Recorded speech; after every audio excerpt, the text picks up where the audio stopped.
Acres of Diamonds by Russell H. Conwell. Picture a man who had it all. Ali Hafed was his name, an ancient Persian farmer, living what most would call the perfect life. Rolling orchards heavy with fruit, endless fields of golden grain, gardens that would make you stop and stare. He even had money out on loan, collecting interest while he slept. This man was wealthy because he felt content, and content because he felt wealthy. A beautiful cycle, really. Then one night, everything changed. A wandering priest stopped by for the evening, and as they sat warming themselves by the fire, the old man spun a tale about how the world began. He described the earth cooling from a ball of fire, and how that cooling created something magical, precious gems buried deep in the crust. When he got to diamonds, his voice dropped low. Congealed drops of sunlight, he called them. Then came the kicker. A diamond the size of your thumb could buy an entire county. A whole mine of them? You could put your children on thrones. That night, Ali Hafed went to bed a poor man. Here's the thing. He hadn't lost a penny. Not one thing had changed about his circumstances. But something inside him had shifted completely. That tiny seed of what if, planted by the priest, grew into a forest of restlessness overnight. He couldn't sleep, couldn't think of anything except, I need a mine of diamonds. By morning, he was shaking the priest awake, demanding to know where to find these incredible stones. The irritated priest gave him vague directions. Find a river flowing between high mountains. Look in the white sands. You'll find diamonds there. So Ali Hafed did something crazy. He sold everything. The beautiful farm, the orchards, all of it. He left his family with a neighbor and disappeared on a worldwide treasure hunt. He wandered from the mountains of the moon to Palestine, then across Europe, watching his fortune shrink with each step until he was wearing rags and begging for food. Finally, broken, standing on the Spanish coast with nothing left, he walked into the sea and drowned. Heartbreaking, right? But here's where it gets interesting. That's only half the story. The other half contains a secret so powerful yet so simple, it might just turn your whole life upside down. Today we're exploring one of the most game-changing speeches ever given. Acres of Diamonds by Russell H. Conwell. This isn't your typical dusty old book. This is a phenomenon. Conwell delivered this lecture over 6,000 times in the late 1800s and early 1900s. And with the money he made, he started a small night school for ambitious young people who worked during the day. That little school? It became Temple University in Philadelphia. He didn't just talk about these ideas. He actually lived them. Here's my promise. By the time we're done here, you'll see the world differently. You'll discover the secret to spotting diamonds in your own backyard, those hidden opportunities for success, wealth, and impact that most people walk right past every single day. Ali Hafed's story isn't just about some farmer from ancient Persia. It's about you. It's about me. It's about all of us. So let's find out what happened to that farm he sold, and in doing so, discover where our own treasures are hiding. The story doesn't end with Ali Hafed's death. What happens next changes everything. The guy who bought the farm was out one morning, leading his camel to drink from a stream in the garden. As the camel dipped its head into the shallow water, something caught the farmer's eye, a flash of light from the white sand at the bottom. He reached down and pulled out a black stone with this brilliant, multicolored sparkle dancing inside it. Pretty rock, he thought, and stuck it on his fireplace mantel. Then he completely forgot about it. A few days later, that same old priest who had visited Ali Hafed stopped by to see the new owner. The moment he stepped into the room, his eyes locked onto that flash of light from the mantel. He practically ran across the room, his hands shaking. "A diamond!" he shouted. "Has Ali Hafed come back?" "No, he hasn't returned," the farmer said, confused. "And that's not a diamond. It's just a rock I found in the stream." "I know a diamond when I see one," the priest insisted. They both ran outside to the garden, fell to their knees by the stream, and started digging through the white sand with their bare hands. And right there, just beneath the surface, they found more stones, even more beautiful than the first one. They had discovered the diamond mine of Golconda, one of the most legendary mines in human history, right there on the farm Ali Hafed had sold. The same farm he'd abandoned to search for diamonds somewhere else produced some of the largest and most famous jewels the world has ever seen. The lesson hits like a punch to the gut. If Ali Hafed had just stayed home and dug in his own backyard, he would have had everything he ever dreamed of. He would have had acres of diamonds. This story is the beating heart of Russell Conwell's entire message. It's a parable about a trap we all fall into, believing that real opportunity, real success, real wealth exists somewhere else. We're constantly looking over the fence, to another city, another country, another career, thinking, that's where the good stuff is. Meanwhile, we're standing on our own gold mine, completely oblivious. And Conwell doesn't let you think this is just some ancient fable. He proves this pattern repeats everywhere, throughout history. Take the California gold rush of 1847. One ranch owner became obsessed with finding gold after hearing stories of fortunes being made down south.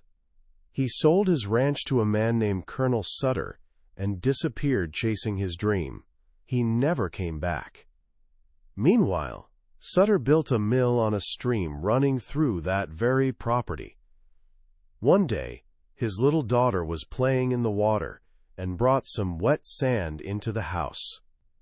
As she let it sift through her fingers by the fireplace, a visitor noticed something glinting in it. The first gold ever discovered in California. The land the first guy had abandoned became one of the biggest gold strikes in history, producing millions and millions of dollars.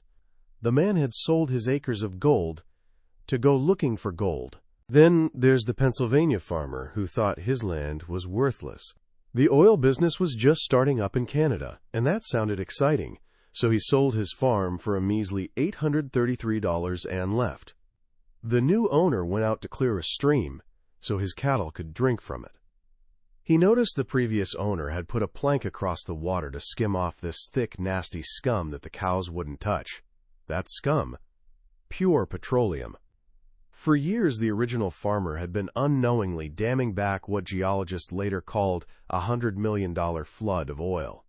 The famous oil city of Titusville now sits on that exact spot. But maybe the most ironic story is about a young guy from Massachusetts who went to Yale and became such a hotshot mining engineer that other students paid him to tutor them. After graduation, the university offered him a teaching position for $45 a week. He scoffed. "A man with my brains, working for $45 a week?" he told his mother. "Let's go stake out gold and silver mines and get rich." So they sold the family home, and off he went. Nobody knows what happened to him after that. But the guy who bought his house was digging up potatoes one day, trying to drag a basket through a narrow gap in a stone fence. One of the stones looked odd. Turned out it was a block of pure silver, 8 inches square, worth an absolute fortune. The mining expert, the guy who supposedly knew everything about minerals, had literally sat on that stone while signing the papers to sell his property. He was so busy dreaming about treasure somewhere else that he couldn't see the $100,000 under his own butt. So here's the first big lesson from Acres of Diamonds. Stop looking elsewhere. The opportunity you're searching for is probably right where you're standing. But that raises an obvious question. If the diamonds are here, how do we actually find them? How do we train ourselves to see what's right in front of our faces? This is where Conwell goes from diagnosis to cure. The secret, he says, is almost embarrassingly simple. Find what people need and give it to them. Wealth isn't mysterious. Success isn't random. They're the natural result of solving problems for other people. The world pays you based on the value you create. If you're not making the money you want, it's because you're not meeting enough needs in a big enough way. He actually laughs at young people who say, "I can't start a business because I don't have any money." Conwell thought having no capital was often an advantage. It forces you to be creative, scrappy, and, most importantly, to actually pay attention. When you've got no money to waste, you rely on common sense, and common sense beats a pile of cash any day. Perfect example, a T. Stewart, who became one of New York's greatest merchants, started with $1.50. On his very first business attempt, he lost 87.5 cents. Conwell says how lucky he was to lose that money. Why? Because that failure taught him the most important lesson of his life. He had lost the money buying buttons and thread he thought people would want. After that disaster, he completely changed his approach. Before spending his remaining 62.5 cents, he went door to door, asking people what they actually needed. Once he knew what they wanted, he bought it for them. That simple shift, from guessing to asking, from pushing products to fulfilling real needs, became the foundation of his $40 million fortune. First, know what people actually want. Then invest your time and energy where you're genuinely needed. John Jacob Astor was another master of this. He once held a mortgage on a failing hat shop that couldn't sell enough bonnets to pay him interest. So he took over. But he didn't fire anyone or pump in new money. He did something strange. He went and sat on a park bench. What was he doing? Market research. Whenever he saw a woman walking by with confidence, head held high, looking stylish and put together, he'd study her hat. He'd memorize the frame shape, the ribbon colors, how the feathers were arranged. Then he'd go back to the shop and say, "Make a hat exactly like this, and put it in the window. I already know someone who wants it." He didn't fill the window with 100 hats hoping someone would buy them. He only displayed hats he knew someone already wanted. Business turned around immediately, and the shop became wildly successful, all because he stopped guessing and started observing. This applies to everyone, especially inventors and creators. Conwell tells this wonderful story about an unemployed man in Hingham, Massachusetts. His wife finally told him to get out of the house and do something useful. So he sat by the bay, whittling a piece of wood into a little toy chain for his kids. A neighbor saw it and said, "Why don't you make toys and sell them?" "I wouldn't know what to make," the man replied. The neighbor gave him advice that changed his life. "Why don't you just ask your own children what they want?" At first, the guy brushed it off, thinking his kids were probably different from everyone else's. But he tried it anyway. His daughter gave him a whole list. So he grabbed some firewood, because he had no money for proper lumber, and started whittling. He created the simple, unpainted Hingham toys that became famous worldwide. He started by solving problems for his own family, and discovered those needs were universal. That man became one of the richest people in Massachusetts, all from listening to his own kids. Your own life, your own frustrations, your own family's complaints, these are your greatest sources of inspiration. One of Conwell's best examples comes from a woman who heard his lecture in Connecticut. That night, she struggled to take off her collar because the button got stuck. Annoyed, she thought, "There's got to be a better way." Remembering Conwell's words about finding needs, she realized this tiny, everyday frustration was actually an opportunity. She invented the snap button, the kind we all use on jackets and clothes today. That simple invention, born from a personal annoyance, made her a millionaire. Her fortune wasn't in some distant land. It was literally under her chin. This leads us to one of Conwell's most passionate and, at the time, controversial points, the morality of money. He noticed that many good, religious people had been taught that wanting money was greedy or sinful. He saw people stand up in church and thank God for making them poor. Conwell pushed back hard against this idea. He argued that you should get rich, and that it's actually your duty to get rich. Why? Because money is power. It's a tool. In the hands of a good person, it becomes a tremendous force for good.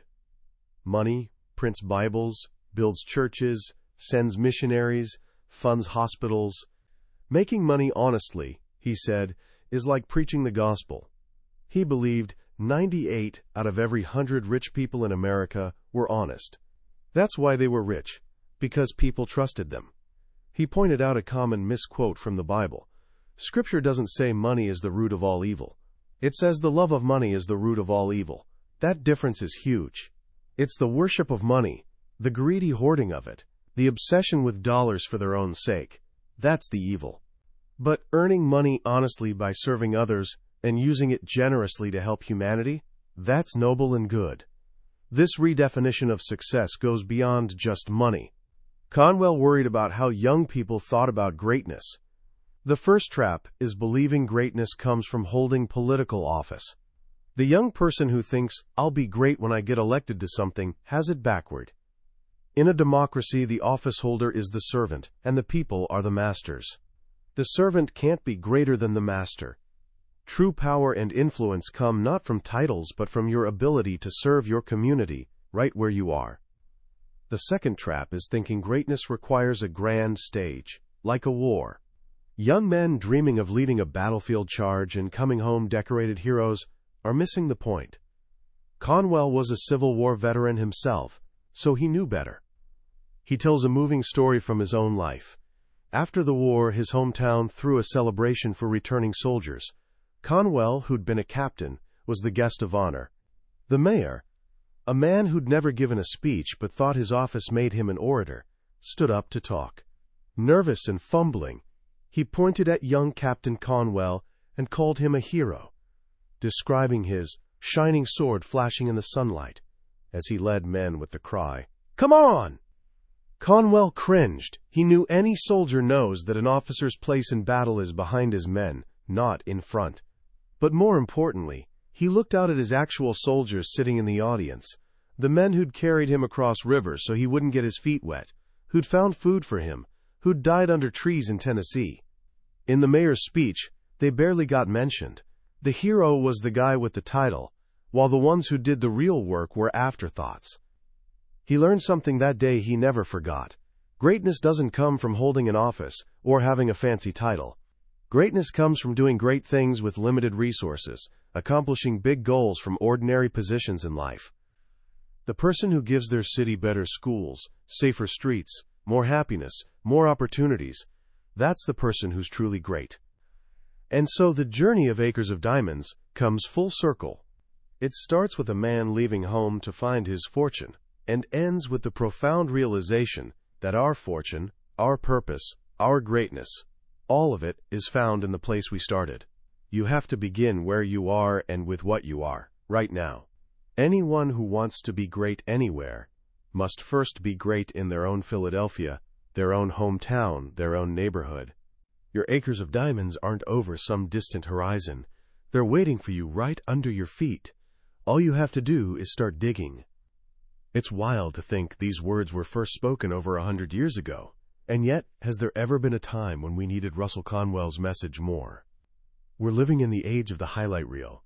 We scroll through feeds showing everyone else's greatest moments. We see people living in exotic places, launching billion-dollar companies, achieving what looks like effortless success. And just like Ali Hafed listening to that priest, a seed of discontent gets planted. We start believing that our life, our town, our job, our opportunities somehow aren't enough. We develop chronic grass is greener syndrome, spending our lives looking over the fence instead of watering our own lawn. Acres of Diamonds is the perfect cure for that modern disease. It's a powerful reminder to bring our attention back home, to this moment, to the opportunities right in front of us, disguised as problems waiting to be solved or needs waiting to be met. The book's most lasting lesson is this: your perspective matters more than your location. Opportunity isn't a place, it's a way of seeing. So how do we start training ourselves to see differently? How do we begin digging for our own diamonds? Let me give you 3 simple, practical things you can do starting today. First, start an opportunity journal. For the next week, carry a small notebook or use your phone. Your only job is to become an observer of unmet needs. Every time you hear someone say, "I wish there was a way to," or, "You know what's so annoying?" write it down. Every time you feel frustrated with a product or service, write it down. These aren't complaints. They're clues. They're whispers of diamonds. After a week, you'll have a list of real problems waiting for solutions. Second, become a local expert.